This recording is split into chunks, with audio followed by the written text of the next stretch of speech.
Ma vie, j'aime. Ah, que dis-je aimer? J'idolâtre, je nie. Vous l'aimez? Excité d'un désir curieux, cette nuit, je l'ai vu arriver en ces lieux. Triste, levant au ciel ses yeux mouillés de larmes, qui brillaient au travers des flambeaux et des armes. Belle, sans ornement, dans le simple appareil d'une beauté que l'on vient d'arracher au sommeil. Que veux-tu? Sur le cœur de César, me l'essayé. Seule dans son palais, la modeste Junie regarde leurs honneurs comme une ignominie. Fuis. Ne daigne pas peut-être s'informer. Si César était marié, ou bien s'il s'est aimé. Dis-moi, Britannicus l'aime-t-il? Quoi? S'il l'aime, Seigneur. Jeune encore se l'aime-t-il lui-même? D'un regard enchanteur comme-t-il le poison? Seigneur, l'amour toujours n'attend pas la raison. N'en doutez point. Il l'aime. Instruit par tant de charme, ses yeux se sont déjà faits d'un usage pénal. À ses moindres désirs, il sait s'accommoder, peut-être déjà s'est-il persuadé. Quand elle vous verra de ce degré de gloire, venir en soupirant avouer sa victoire, maître, n'en doutez point, d'un cœur déjà charmé, commandez qu'on vous aime, et vous serez aimé. À combien de malheurs il faut que je m'apprête? Que d'importunités. Quoi donc? Qui vous arrête, Seigneur? Tout! Octavie, Agrippine, Burrus, Sénèque, Rome entière, et 3 ans de vertu. Que de temps en temps, j'irrite ses ennuis afin qu'elle m'évite autant que je la fuis.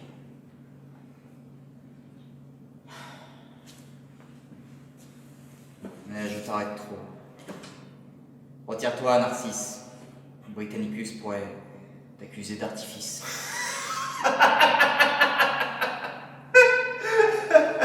Non, non, Britannicus s'abandonne à ma foi. Par son ordre, Seigneur, il croit que je vous vois, que je m'informe ici de tout ce qui le touche, et veut de vos secrets être instruit par ma bouche.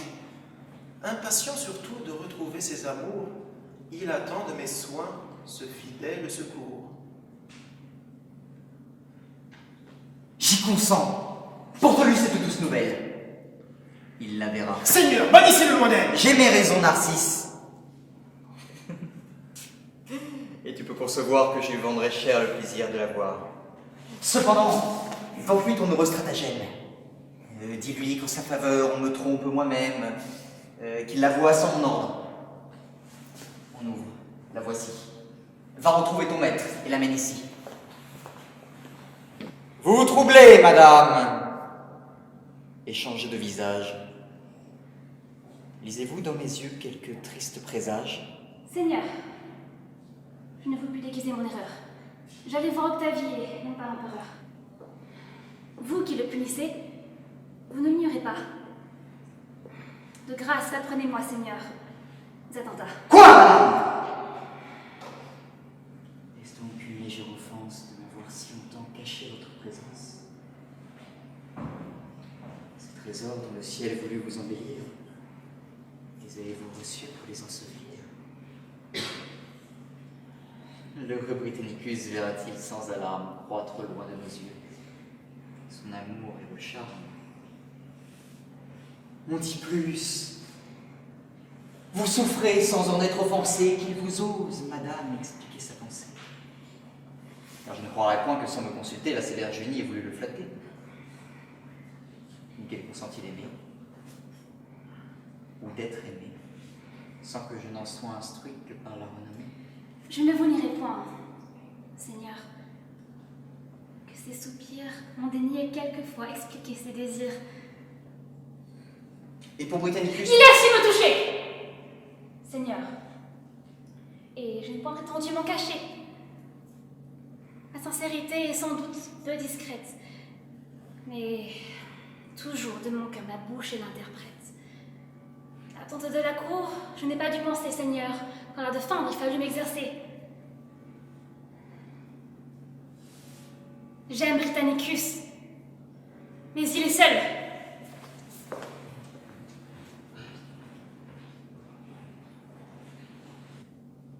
Vous êtes odieux!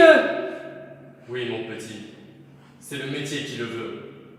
Ce qu'on peut décider, c'est s'il faut le faire ou ne pas le faire. Mais si on le fait, il faut le faire comme cela. Pourquoi le faites-vous?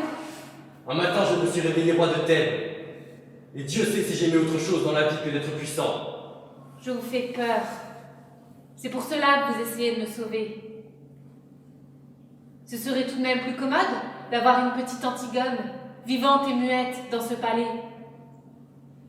Vous êtes trop sensible pour faire un bon tyran.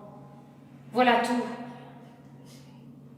Mais vous allez tout de même me faire mourir tout à l'heure.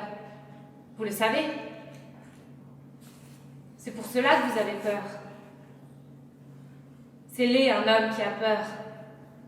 Eh bien oui, j'ai peur d'être obligé de te faire tuer si tu t'obstines.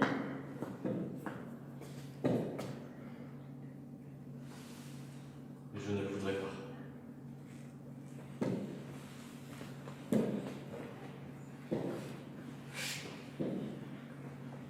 C'est pour vous que j'ai fui. C'est vous qui me chassez.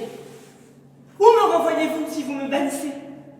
Irai-je sur le phase où j'ai trahi mon père, apaiser de mon sang les mâles de mon frère? Irai-je en Thessalie, où le meurtre d'un roi, pour victime aujourd'hui, ne demande que moi? Il n'est point de climat dont mon amour fatal n'est acquis à mon nom la haine générale. Ce qu'on fait pour vous, ma main et mon savoir, m'a fait un ennemi de tout le genre humain. Ressouviens-t'en, ingrat. Remets-toi dans cette plaine. Revois ces affreux taureaux brûlés de leur haleine. Mon père, trop sensible aux droits de la nature, quitta tout autre soin que de sa sépulture. Et par ce nouveau crime émouvant sa pitié, j'arrêtai tous les effets de son inimitié.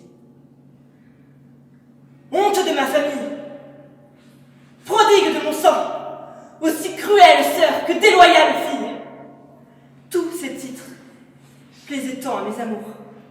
Je les ai pris pour toi, pour conserver tes jours. Ah, que n'as-tu des yeux à lire dans mon âme et voir les purs motifs de ma flamme? Les sentiments de l'amour paternel pour sauver mes enfants me rendent criminel. Si l'on peut nommer crime un malheureux divorce, ou le sentiment que j'ai d'eux me réduit et me force, toi-même furieuse, et je peux faire pour toi d'arracher ton trépas aux vengeances de roi. Sans moi, ton insolence allait être punie. À ma seule prière, on ne t'a que banni. C'est rendre l'appareil à tes gros coups d'effort. Tu m'as sauvé la vie, et moi j'empêche ta mort. On ne m'a que banni. Ô bonté souveraine, c'est donc une faveur, et non pas une peine. On m'offre une grâce au lieu d'un châtiment, et mon exil encore doit un remerciement. Ainsi, l'avare soif du brigand insoumis, il s'impute à pitié de nous laisser la vie. Quand il n'égorge point, il pense nous pardonner, et ce qu'il note pas, il pense nous le donner.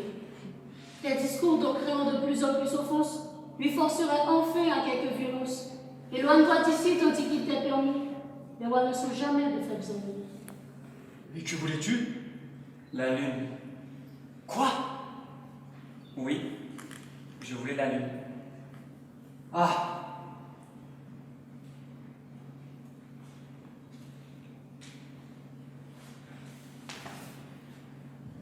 Pourquoi faire? Eh bien, c'est une des choses que je n'ai pas. Bien sûr. Et maintenant tout est arrangé. Non, je n'ai pas pu l'avoir. C'est ennuyeux. Oui. Ils sont privés de la connaissance et il leur manque un professeur qui sache ce dont ils parlent. Ne t'offense pas de ce que je vais te dire, Caius. Mais tu devrais d'abord te reposer. Cela n'est pas possible, Hélicon. Cela ne sera plus jamais possible. Et pourquoi donc? Si je dors, qui me donnera la lune? Cela est vrai. Écoute, Illico.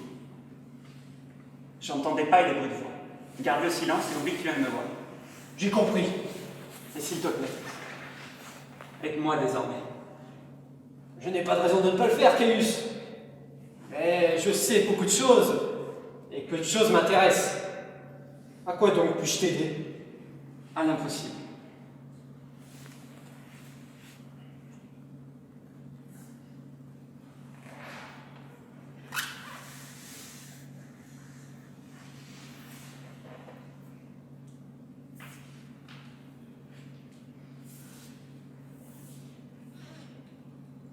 Je ferai pour le mieux.